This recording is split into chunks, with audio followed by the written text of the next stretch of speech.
Hello and welcome to ESG Talk. We're so glad that you chose to join us and tune in for this chat episode featuring Simon Mundy, who's going to cover his book with us in this author discussion.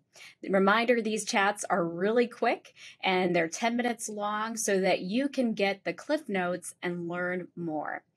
This timing is perfect because, as many of you know, Climate Week is about to kick off in September. And what I appreciate about Simon and his work is that he is an incredibly talented journalist with moral money. He moderated a session when I was over in Europe that I loved. He brought together and debated the viability of environment, social, and governance with a journalist from his team who wasn't thinking ESG had a long-term advantage and another journalist who did. This unbiased perception he led into the work of his current book that has hit the press. It is called A Race for Tomorrow: Survival, Innovation, and Profit on the Front Lines of Climate Crisis.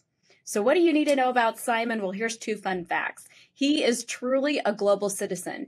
Every time I talk to him, he's traveling to a new place in the world, whether personally or professionally. And in his book, he went and through his journey on 26 countries across 6 continents.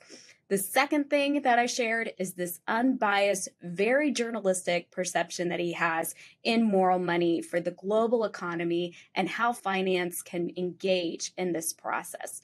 We'll make sure to put those in the show notes. Simon, welcome to the show. And would you mind, for those viewing on YouTube, to show us a copy of your book so they can see it, they know what to look at? So this is my book, Race for Tomorrow.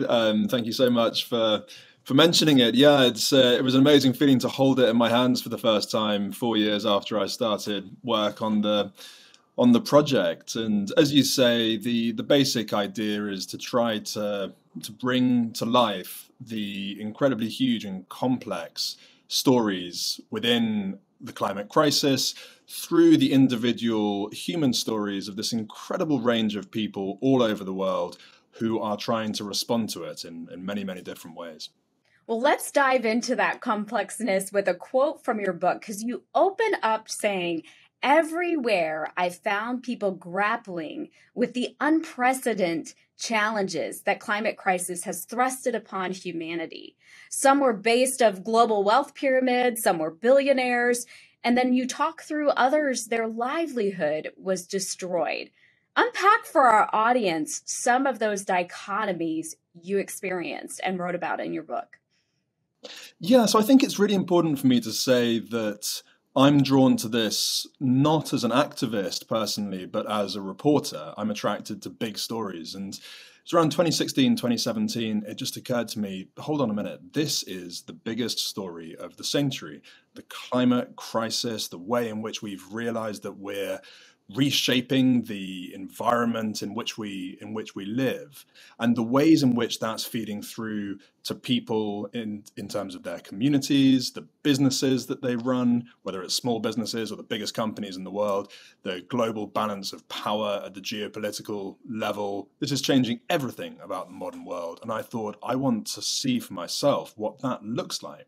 So that was what set me off on this journey. And I wanted to really cover as many different perspectives as I could. So I went down inside informal Congolese cobalt mines. I spoke to a member of the royal family of Saudi Arabia, the energy minister of that country. I met tycoons from Germany to Silicon Valley to Shenzhen, who are all involved in trying to chase the opportunities that are coming up as a result of the energy transition, as well as people in the old energy economy, the fossil fuel industry, whether that be in Saudi Arabia, whether that be in Australia, coal mining communities there, to try to really get across what this looks like to people all over the world, because whether you're rich or poor, whether you're in Africa or Europe or South America, you are affected by this. And for many, many people in the world, they're actively trying to respond as best they can. And it's simply a huge story for me as a journalist.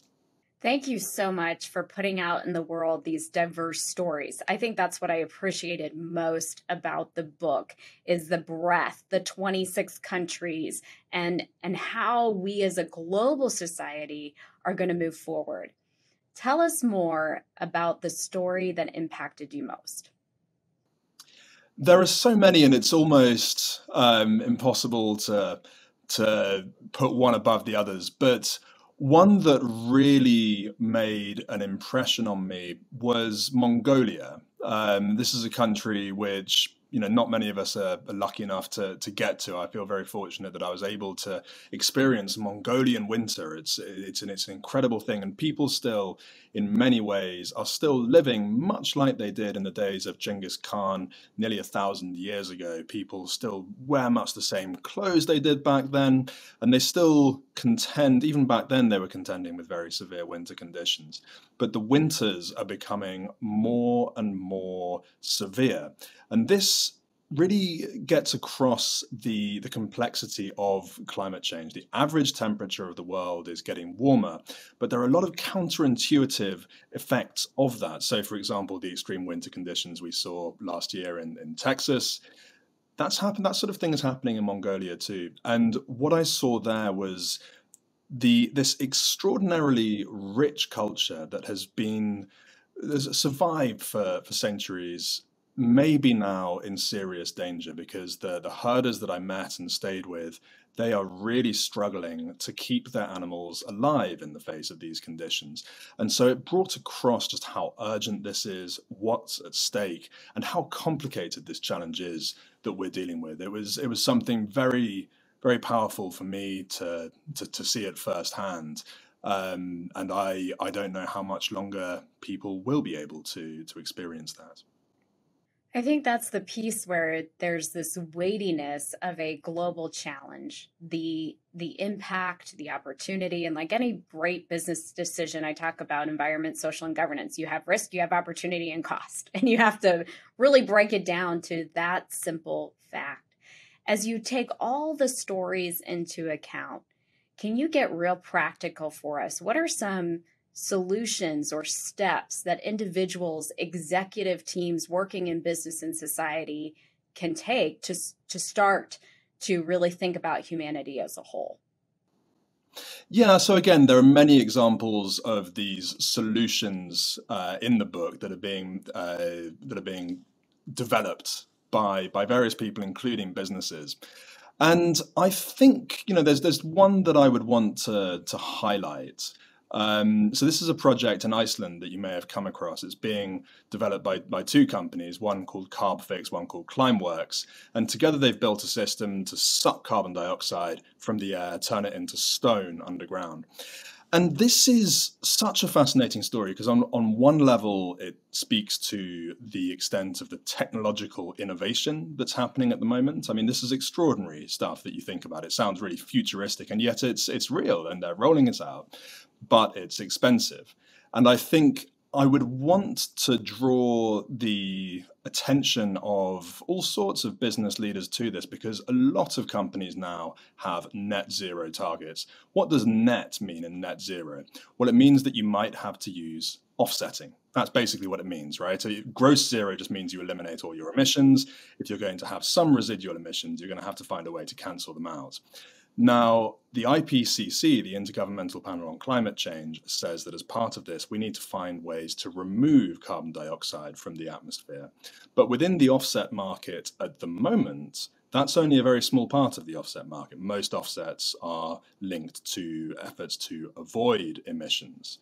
And I would say that there are some who argue that we should only have carbon dioxide removal within the offset market.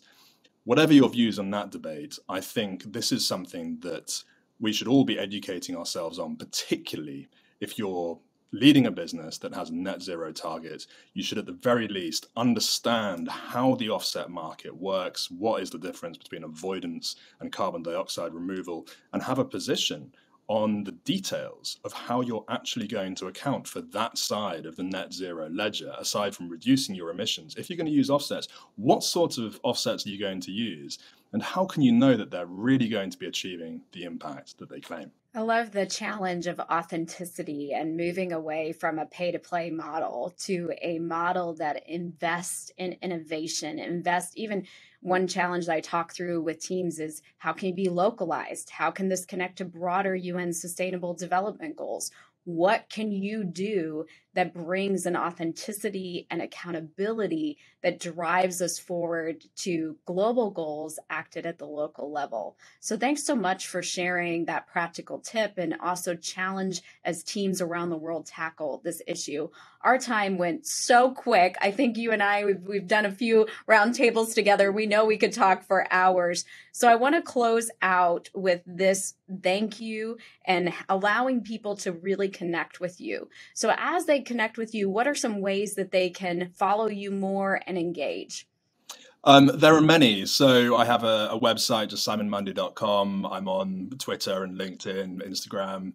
Have my own YouTube channel. If you're interested in the journey that I made several short films, which you can find easily on YouTube. Just search my name. And enough about me. Another thing that I would really encourage people to follow is Moral Money. I'm the Moral Money editor at the FT, as you mentioned. This is a 3 times weekly newsletter in your inbox every Monday, Wednesday, and Friday, available to all premium FT subscribers. And we really try to keep you up to speed with this incredibly fast-moving and important space that we call sustainability in business and finance. Simon, thanks so much for joining the show, adding quality work and journalistic values to what you do in the conversation around environment, social governance. As we tune in for Climate Week, I know I'll be following Moral Money. I do every week, and I appreciate the balanced perspective and the restoring of the humanistic side of journalism. Thanks so much, everyone, for tuning in. The show notes will have more. We look forward to our next conversation. Thank you very much for having me, Mandi.